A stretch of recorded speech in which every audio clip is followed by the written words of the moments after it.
But speaking of truths the public can't handle, I'm seeing on Twitter, reported by Michael Tracy and Glenn Greenwald retweeted him, that the Senate just voted down having an accountant for Ukraine. They call it an inspector general.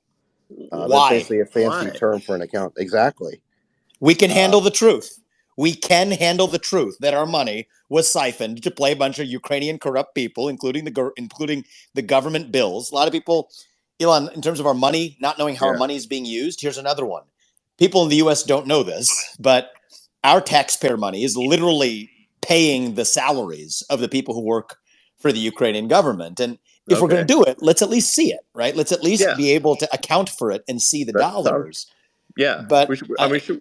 Yeah, I mean, like I think I believe in supporting Ukraine, but we want to know that the money is actually going to help. So why, Elon? Can I ask you that? It's not. We just want to make sure: are we enriching a handful of oligarchs, or are we actually helping the people of Ukraine? And we just need to make sure we're actually helping the people of Ukraine as much as possible. I think I wouldn't even say like some impossible standard for like no corruption. Because I think we have some corruption even in the U.S. So it can't be like no corruption, but let's just like say like, what percentage is going to like a warlord versus the people, and the people should get most of it. Well, speaking of warlords, though, and I would love to hear your perspective, Elon, which I respect, but I haven't heard it on this issue, on why you think it's important for us to be there. You talk about the word warlords. I think the way this is going to end, and possibly like in the next 12 months, is it's not going to end well for Ukraine. All that money we poured in, is much of it in the form of military equipment, that's going to end up in the hand of some post-Zelensky warlord. And then we have exactly a repetition of exactly what we did when we armed the Mujahideen after the USSR invaded Afghanistan. We've seen this movie time and again. And I'm a little bit worried that, among other reasons why I personally do not come down on the side of the U.S. supporting Ukraine, which we can go into, as a practical matter, I think that is where we're currently on track to head, is about $200 billion of military equipment ending up in somebody's hands who we have no idea who that really is. And we're only going to find out after the fact, like we have so many times in the last 50 years of failed interventionist strategy. But I'd actually open-mindedly curious what your perspective is on this. Well, can I just remind everyone that Elon posted a poll on Ukraine. I think this was in September of last year. It was about 9 months ago, and it was basically a peace proposal, which proposed peace on the following terms. It was roughly that Ukraine would remain neutral, which is to say it wouldn't join NATO or any other military alliance, and the territories of Crimea and Donbass would be decided by the right of self-determination, basically to hold free and fair elections, arbitrated internationally supervised. Exactly. Yeah. So the people of those territories would decide. And then, assuming Crimea went with Russia, because historically it always has been Russian, and it's 80 to 90% Russian, that their water rights would be secured, so they didn't die of famine or something.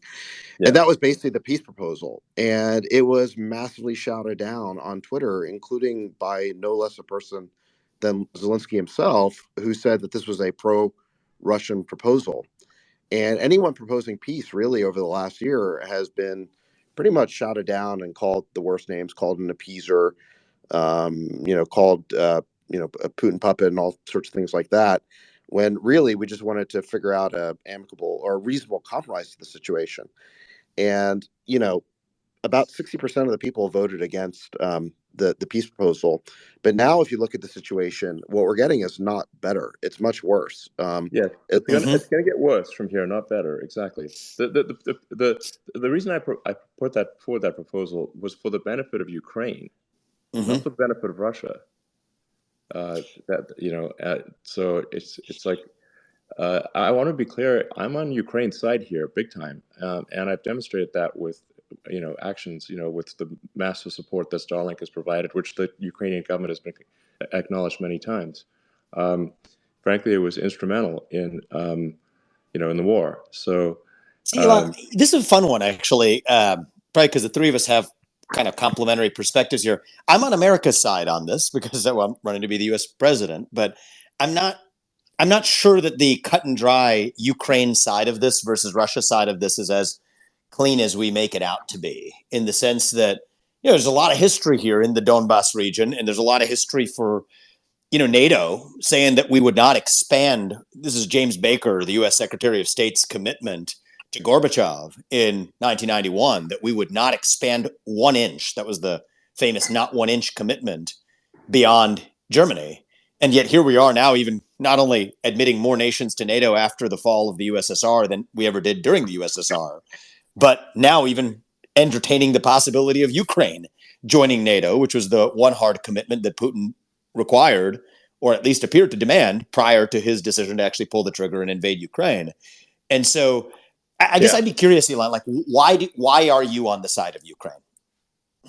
Yeah, well, first of all, let me just make it clear that when I look at a subject, I'll often get like just OCD on it and go like just to insane levels of detail to understand exactly what is going on at a precise level and minimize the error of my understanding of.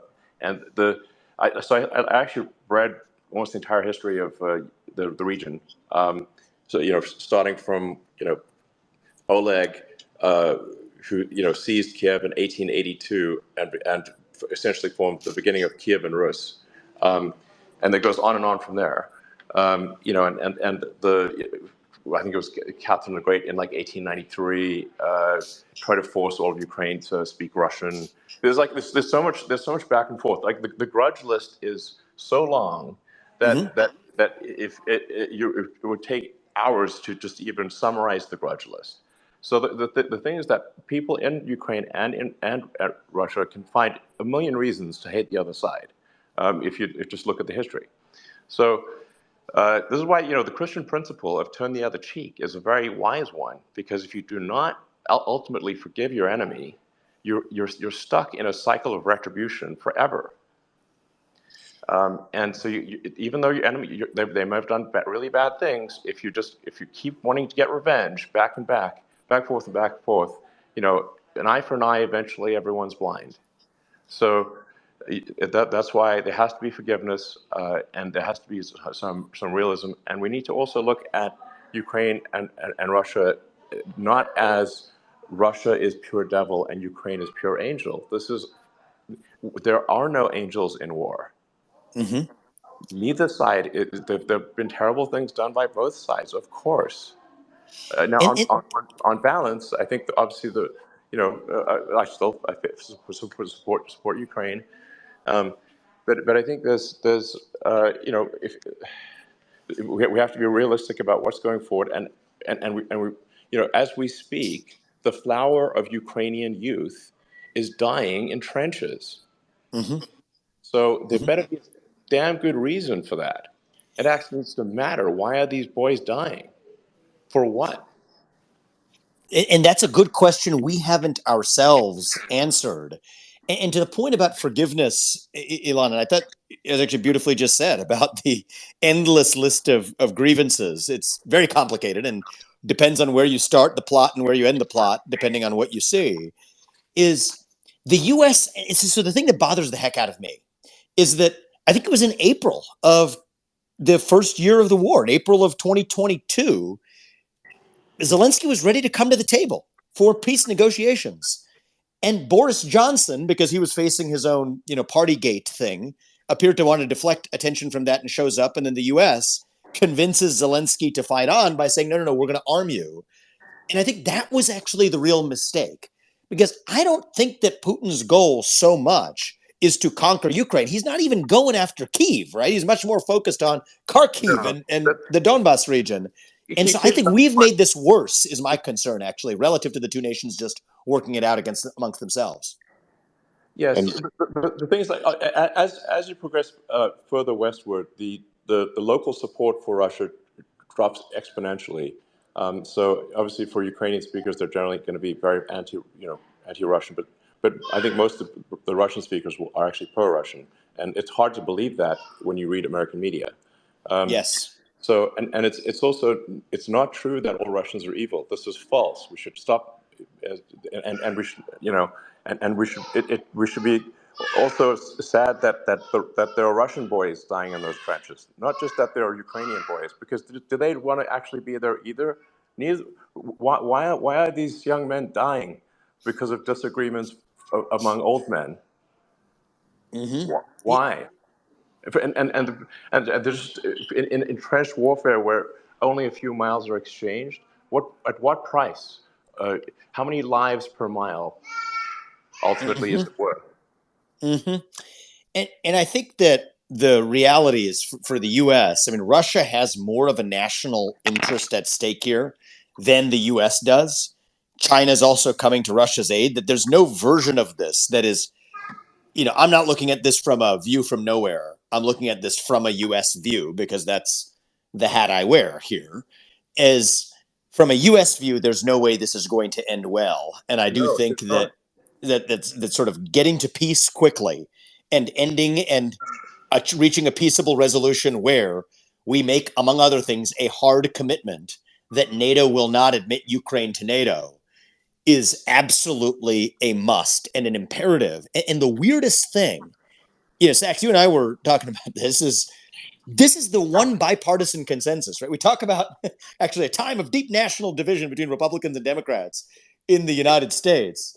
This is one where Biden and his ranks, and most of the GOP, save for me and maybe one or two, Tucker, maybe one or two other people.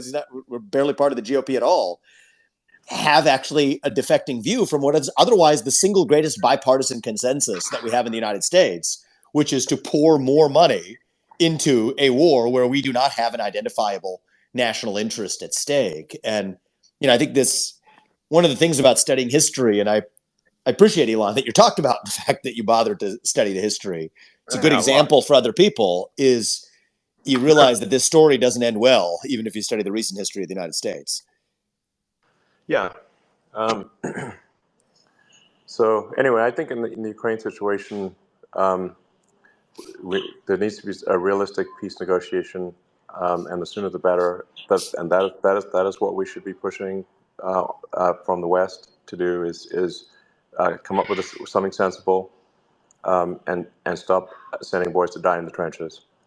And don't blow up the Nord Stream pipeline. And maybe even as part of this, it would be a good idea to get Nord Stream 1 and 2 operational again, and that Sure. having restored economic relations between Western Europe and Russia can actually be a good thing rather than a bad thing by pushing Russia into a corner with China.